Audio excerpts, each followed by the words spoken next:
Greetings, dear ones. I'm Kryon of Magnetic Service. This is the channel in the land of Egypt, starting to visit some of the most magnificent structures that the Egyptians have created. Dear ones, amongst the pillars of this great structure.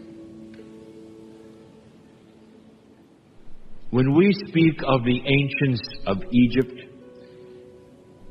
we speak about the pure times.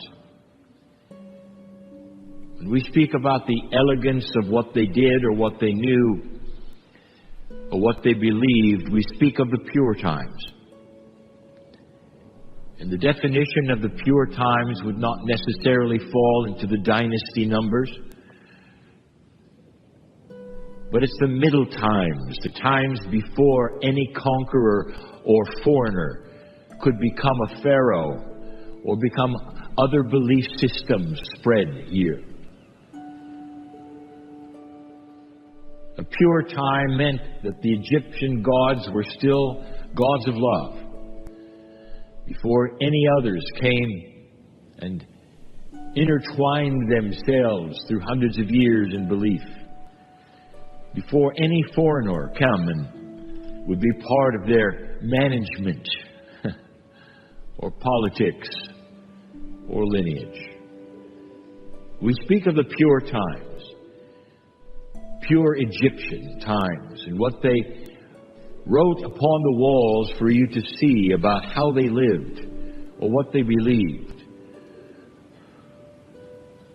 You sit in a place right now that wants to talk to you about some hidden things that you don't hear much about, but it's everywhere.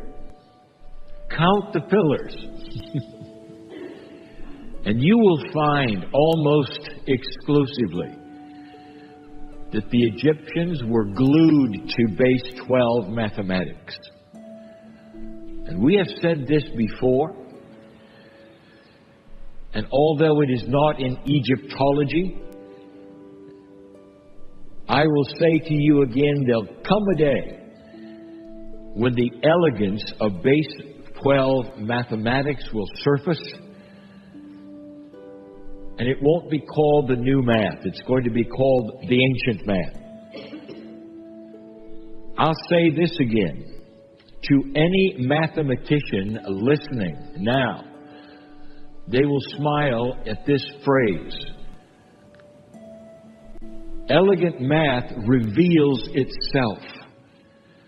And what we mean by that is that the patterns and the sequences of good mathematics start talking to you. And a good mathematician will see them and will smile. There'll be an aha. This sequence leads to this sequence, and oh my, take a look at this.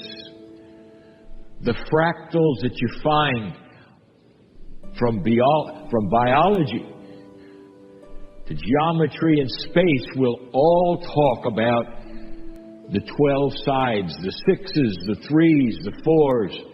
Seldom do you find 5s and 10s. Seldom.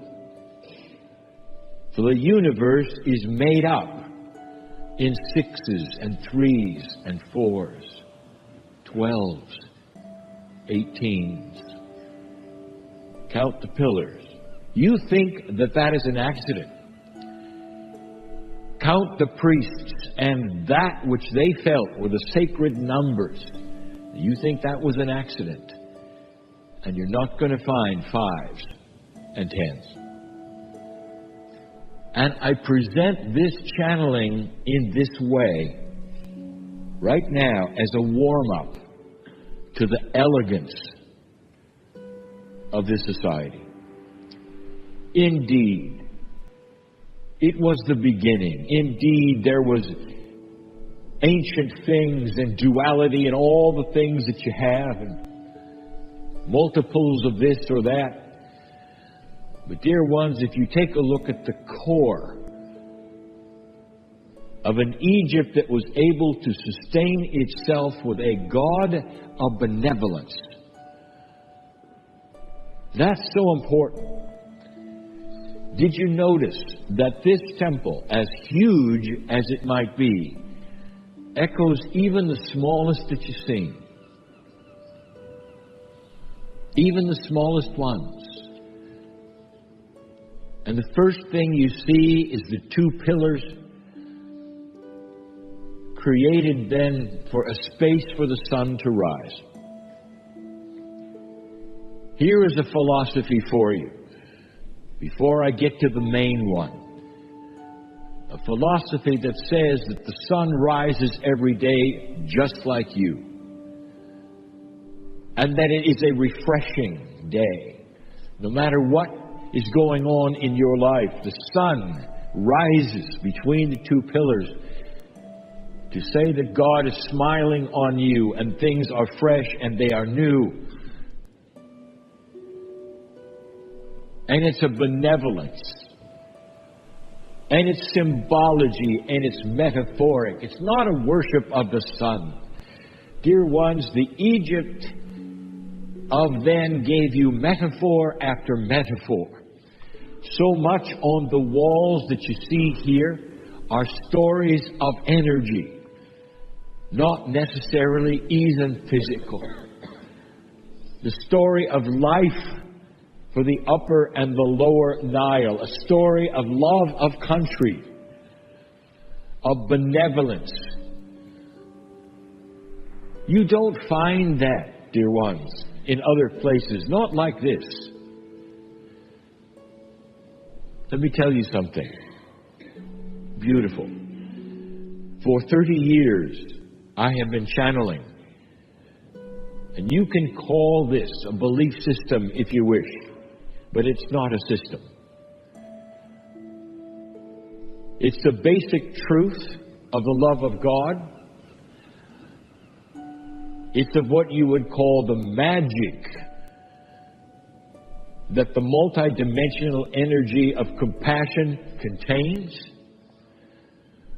Something that right now is starting to be studied on this planet called the field and coherence. Measurable compassion. And the Egyptians knew it. I told you in this teaching for 30 years of one specific thing that I wanted you to remember from the beginning. That you are dearly loved. Oh, but there's more. Here is what I've told you again and again. Listen to this. For what I have told you again and again is written on these walls. Listen to this. You may live your life and you may never look at God or Spirit or the Creator or whatever you wish to call that source that is the essence of love. You may never look at it. You may walk your life too busy. You may walk around and say, well, I don't believe in these esoteric things. You may even say, I don't want to have a part of the belief systems or go to the church or the synagogue. You say, I'm apart for all those things. I'm a modern human today. I've got modern things today. And at the end of your life, I have told you this. That all of the time that you have spent ignoring the Creator has been looking at you with a hand out that says, take this anytime you want to, if you choose to. Free choice. In other words, you may not look at God, but God looks at you. And that every single human being is made in the image of love and walks this earth equal in that, with an equal chance to take the hand of the magic of love and find a better life. This has been the message of Kryon, 30 years.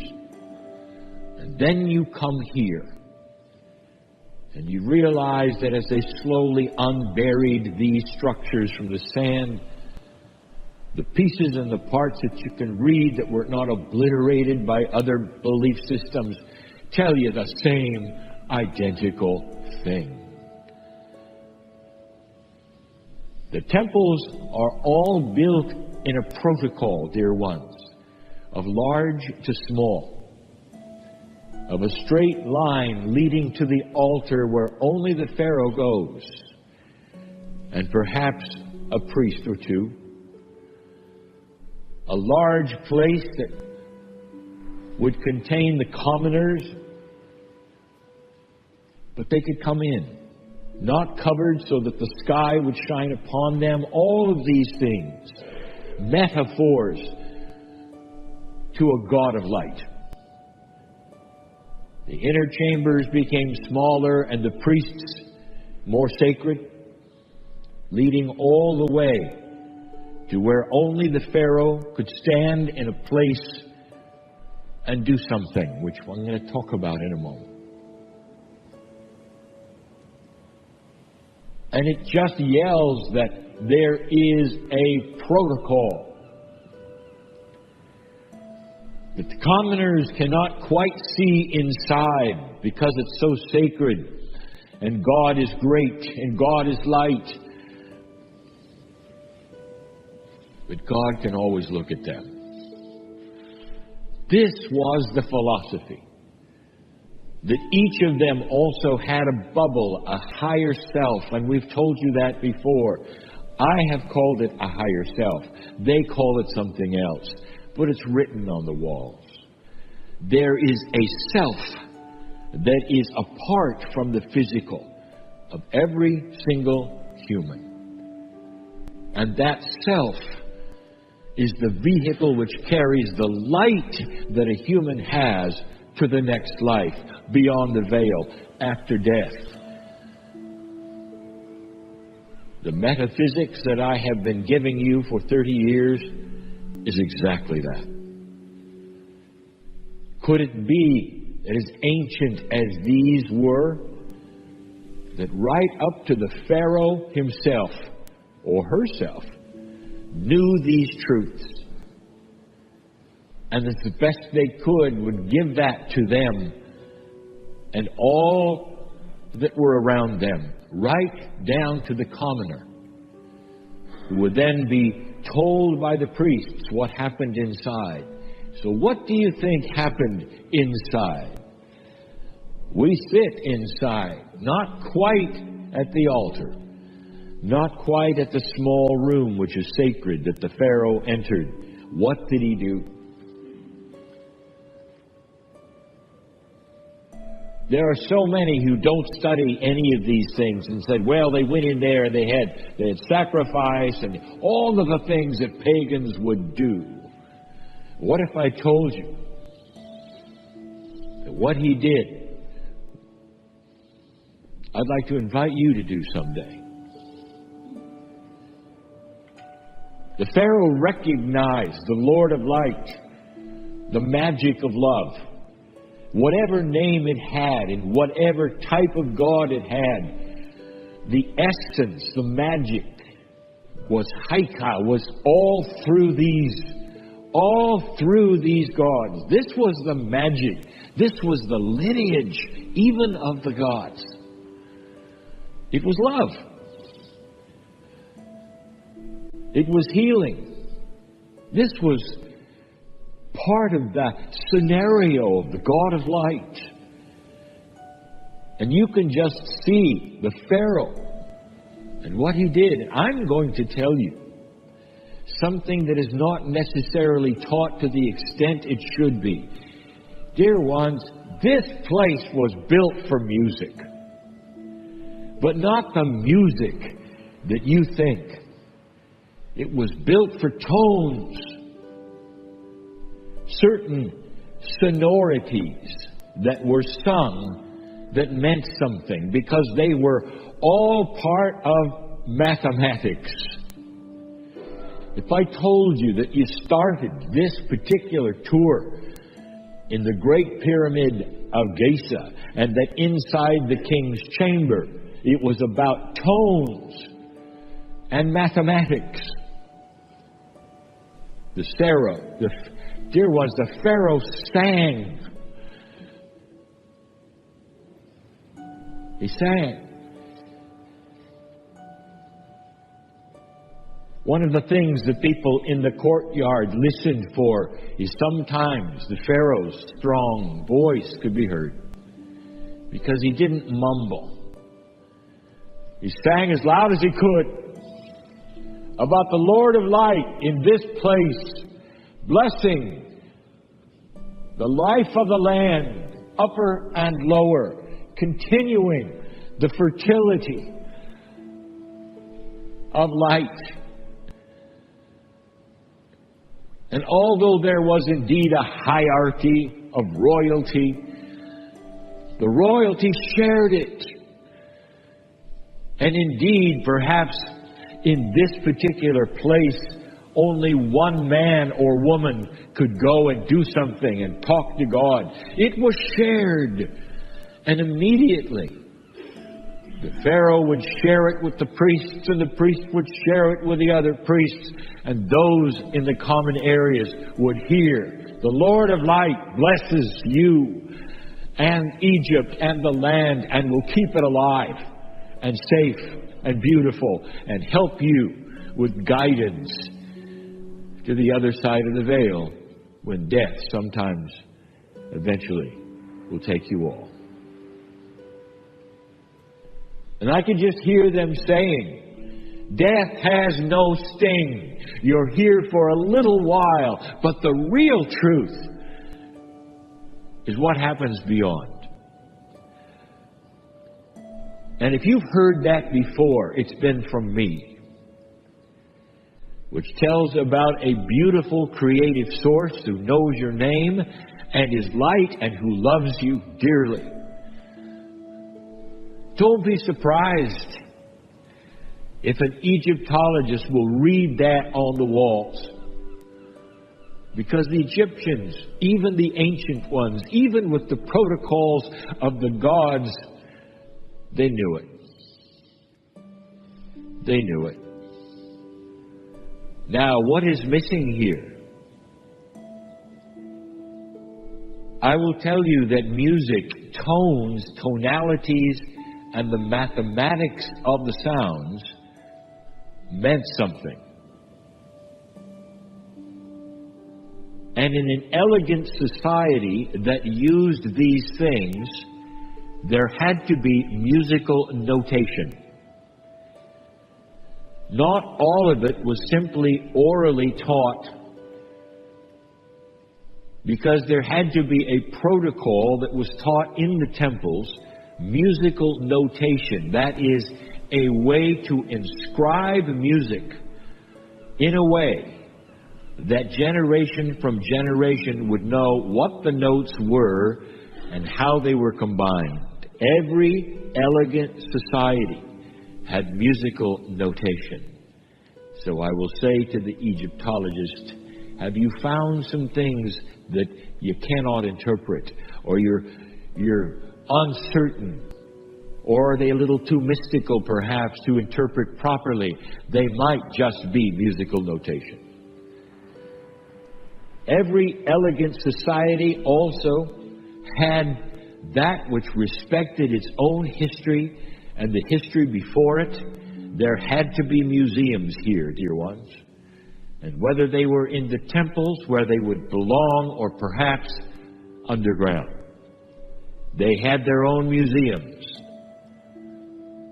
Sometimes archaeologists forget this, and they dig down and they find things and they say, well, this had to belong to a certain time or an era, not understanding they had just broken into an inner chamber of the museum of an ancient. It's here as well. This society was elegant. A society that had medicine, where they washed their hands so thoroughly they showed it on the walls as an indication that they understood there had to be something that later became germs. This is the elegance that we speak of the ancients. Not just that they had a God of love, but they used it. Indeed, not everything lasted. Indeed, things changed. But I wish to honor the elegance of the writings on the walls, of those times which were pure. A time when they said there is a God of light, and there's a magic of love and benevolence for all. Not judgment, not horror, but light. And that the temples were built so that you could look at them and realize that they worship the idea, the metaphysical idea that when the sun comes up every day, it's for you.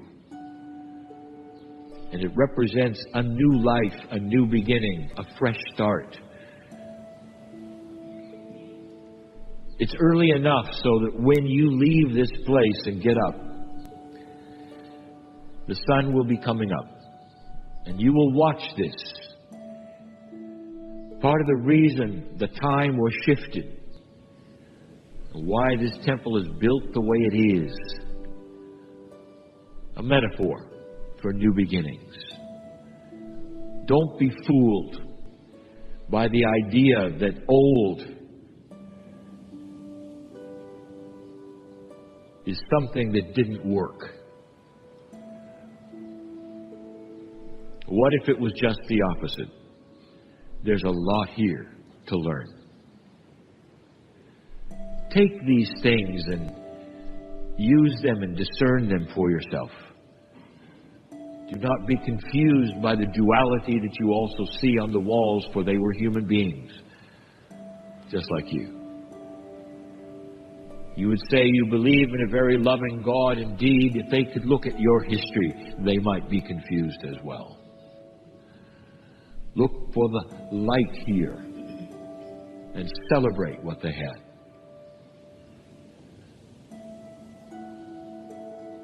Let the sun shine upon you this day in the very way that the architects of this temple intended it to, with the metaphor of good things and benevolence and hope and life for the land.